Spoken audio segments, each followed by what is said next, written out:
ဒါလေးကတော့စံ8ကြိမ်မြောက်ပေါ့နော်8ကြိမ်မြောက်မှာ8ကြိမ်မြောက်မှာက2ယောက်မဟုတ်တော့ဘူးတကယ်ချင်း2ယောက်မဟုတ်တော့ဘူးမအေးပြုံးကလေးကမအေးပြုံးကသူကဟိုအိမ်ဆောင်မှာဖြစ်တဲ့အတွက်ကြောင့်ပေါ့နော်သူဒီတစ်ပတ်ကိုသူဒီမလှူနိုင်ဘူးတဲ့ဆိုလို့အားကြောင့်မလို့စင်ကာပူကအဲ့မအေးခိုင်ကနေပြီးတော့ပဲသူတူးတဲ့လှူတာပေါ့နောက်လာတယ်လဲသူတက်နိုင်ရင်တက်နိုင်တဲ့လောက်သူလှူသွားပါမယ်တဲ့ဟိုအမြဲတမ်းပေါ့နော်အဲ့လိုမျိုးလေးလှူသွားပေးမယ်တဲ့မူဒီကတော့တယောက်တည်းပေါ့နော်လှူတာအဲ့တော့အဲ့လိုလှူပေးတဲ့အတွက်ကြောင့်အန်တီကလည်းပဲအတော်ကလည်းပဲဟိုဆူတောင်းပေးအောင် ဝင်သားပါတယ်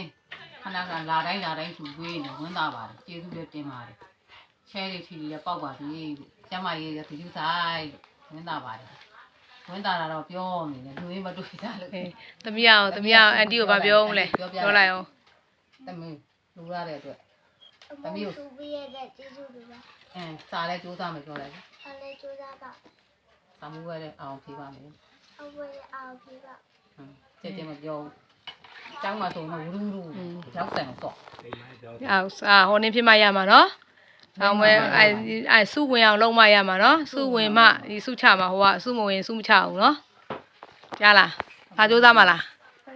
စာကြိုးစားမှာဒီကနေ့မှဟိုနေဖိတ်စာလာပြီးတော့သူ့လူပေါင်းဖတ်တန်းတာအကုန်လုံးရ